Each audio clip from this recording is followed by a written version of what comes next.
అసెంబ్లీలో అధికార కాంగ్రెస్ పార్టీ శ్వేతపత్రం అంటూ రాజకీయ డ్రామా ఆడింది. 9.5 ఏండ్ల తెలంగాణను అభివృద్ధి బాటలో నడిపించిన బీఆర్ఎస్ పార్టీని మాజీ సీఎం కేసీఆర్ను బద్నాం చేసేందుకు ప్రభుత్వం కోడిగుడ్డు మీద ఏకలు పీకే ప్రయత్నం చేసింది. తెలంగాణ రాష్ట్రం అప్పుల్లో ఉంది, ఎన్నికల్లో ఇచ్చిన 6 గ్యారెంటీలు అమలు చేయడం సాధ్యం కాదని శ్వేతపత్రం విడుదల ద్వారా కాంగ్రెస్ పార్టీ చెప్పకనే చెప్పింది. అయితే మాజీ మంత్రి హరీష్ రావు కౌంటర్తో హస్తం పార్టీ కుట్రలు బట్టబయలయ్యాయి. తెలంగాణ అసెంబ్లీ సమావేశాలు వాడివేడిగా జరుగుతున్నాయి. సభలో అధికార విపక్షాల మధ్య మాటల యుద్ధం జరుగుతోంది. కాంగ్రెస్ బీఆర్ఎస్ నేతల మధ్య నువ్వా నేనా అన్నట్లు సాగుతుంది. సహజంగా ఏ అసెంబ్లీ సమావేశాల్లో అయినా అధికార పార్టీ ప్రతిపక్షాలపై పైచేయి సాధిస్తుంది. కానీ తెలంగాణ అసెంబ్లీ సమావేశాలు జరుగుతున్న తీరు అందుకు పూర్తి భిన్నంగా ఉంది. అటు శాసనసభ, ఇటు శాసన మండలిలో ఉభయ సభల్లో అధికార కాంగ్రెస్ పై బీఆర్ఎస్ పైచేయి సాధిస్తుంది.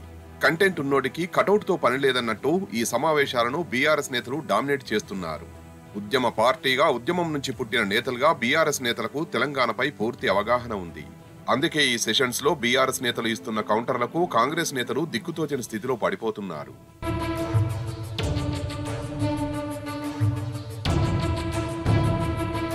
తెలంగాణ రాష్ట్ర ఆర్థిక, రాజకీయ, సామాజిక, సాంస్కృతిక అంశాలపై మాజీ మంత్రులు హరీష్ రావు, కేటీఆర్ కు సంపూర్ణ అవగాహన ఉంది. అందుకే సభలో ప్రతిపక్ష పార్టీగా ప్రభుత్వంపై విమర్శలతో విరుచుకుపడుతున్నారు.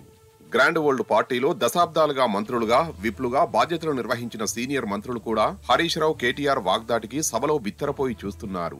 తెలంగాణలో అధికారంలోకి వచ్చినప్పటి నుంచి రాష్ట్రంలో బీఆర్ఎస్ పార్టీ మాజీ సీఎం కేసీఆర్ లక్ష్యంగా హస్తం పార్టీ పావులు కదిపింది.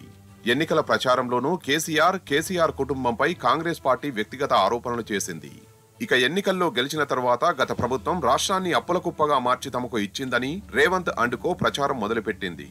డిసెంబర్ 9 నుంచి రైతు భరోసా వేస్తామని, 2 లక్షల రుణమాఫీ చేస్తామని అనేక హామీలు ఇచ్చిన కాంగ్రెస్ ఇప్పుడు మెల్లిగా ప్లేటు ఫిరాయిస్తోంది. 6 గ్యారంటీల నుంచి ప్రజల దృష్టిని మరల్చేందుకు అప్పుల లెక్కలు, శ్వేతపత్రాలు అంటూ డ్రామాలకు తెరతీసింది. కాంగ్రెస్ ఇచ్చిన 6 గ్యారంటీలు సహా మేనిఫెస్టోలో ఇచ్చిన 66 హామీలు ఇప్పట్లో అమలు చేసే ఆస్కారమే లేదు. ప్రజల నుంచి, ఇటు ప్రతిపక్షాల నుంచి తీవ్ర వ్యతిరేకత వస్తుందని గ్రహించిన కాంగ్రెస్ పార్టీ అప్పులు, ఆదాయంపై శ్వేతపత్రం నాటకానికి తెరతీసింది. ఈ నెల 20న ఉదయం అసెంబ్లీ ప్రారంభం కాగానే శాసనసభలో తెలంగాణ రాష్ట్ర ఆర్థిక పరిస్థితిపై ఉప ముఖ్యమంత్రి, ఆర్థిక మంత్రి భట్టి విక్రమార్క శ్వేతపత్రం విడుదల చేశారు. సహజంగా ఏదైనా అంశంపై చర్చించాలంటే దానికి సంబంధించిన పత్రాలు ముందు రోజే సభ్యులకు అందిస్తారు. కానీ కాంగ్రెస్ సర్కార్ అదే రోజు శ్వేతపత్రం విడుదల చేసిన వెంటనే చర్చ ప్రారంభించాలని స్పీకర్ను కోరింది. బీఆర్ఎస్ ఎమ్మెల్యే హరీష్ రావు కలుగజేసుకుని శ్వేతపత్రంపై చర్చించేందుకు సమయం కావాలని కోరారు. దీనికి సిపిఐ నేత కూనంనేని సాంబశివరావు కూడా మద్దతు తెలపడంతో స్పీకర్ సభను వాయిదా వేశారు. అనంతరం శ్వేతపత్రంపై చర్చను మాజీ మంత్రి హరీష్ రావు ప్రారంభించారు. గత ప్రభుత్వాన్ని, కేసీఆర్ కుటుంబాన్ని బద్నాం చేయడమే కాకుండా రాష్ట్రం పేరు ప్రతిష్టల్ని దిగజార్చేలా ఉందని హరీష్ రావు మండిపడ్డారు. సర్కారు విడుదల చేసిన వైట్ పేపర్లో కొత్తదేమీ లేదన్నారు.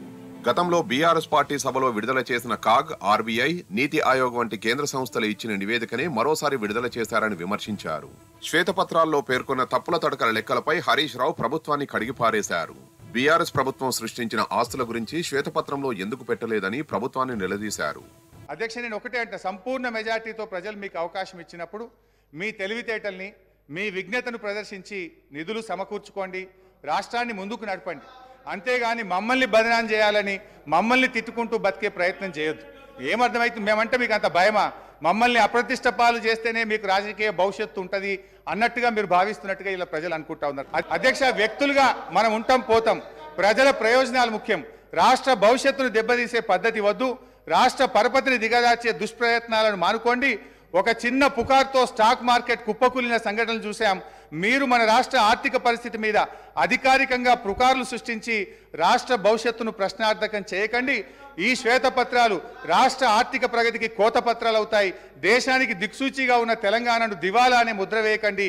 సంపద ఉన్నది, సమృద్ధి ఉన్నది, వృద్ధి రేటును పెంచండి, మరింత పకడ్బందీగా రెవెన్యూ లీకేజీలను అరికట్టండి, రాష్ట్ర అభివృద్ధిని చేయండి. అంతేగాని ఈ దుర్మార్గపు దుష్ప్రచారాలతోని దయచేసి బురద జల్లే ప్రయత్నం చేయొద్దు. ఉమ్మడి రాష్ట్రంలో తెలంగాణకు కాంగ్రెస్, టీడీపీ ప్రభుత్వాలు న్యాయం చేశాయని డిప్యూటీ సీఎం భట్టి విక్రమార్క సభలో చెప్పడం సిగ్గుచేటు.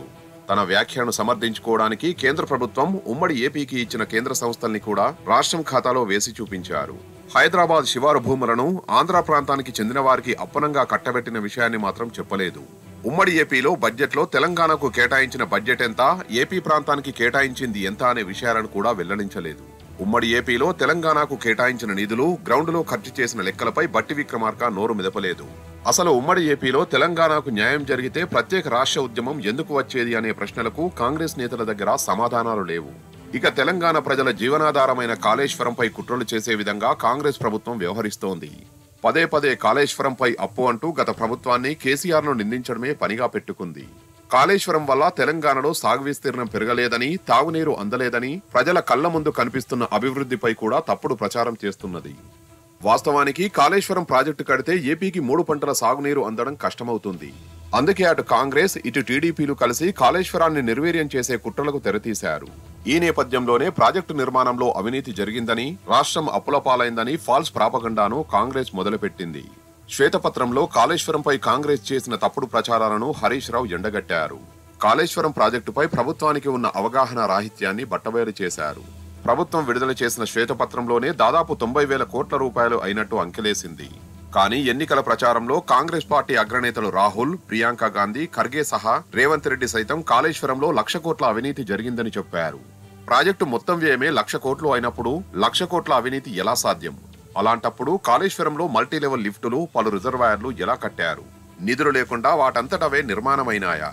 రాష్ట్రంలో ఇంటింటికి తాగునీరు అందించే మిషన్ భగీరథ పథకంపై కూడా కాంగ్రెస్ ప్రభుత్వం తప్పుడు లెక్కలు చూపించింది.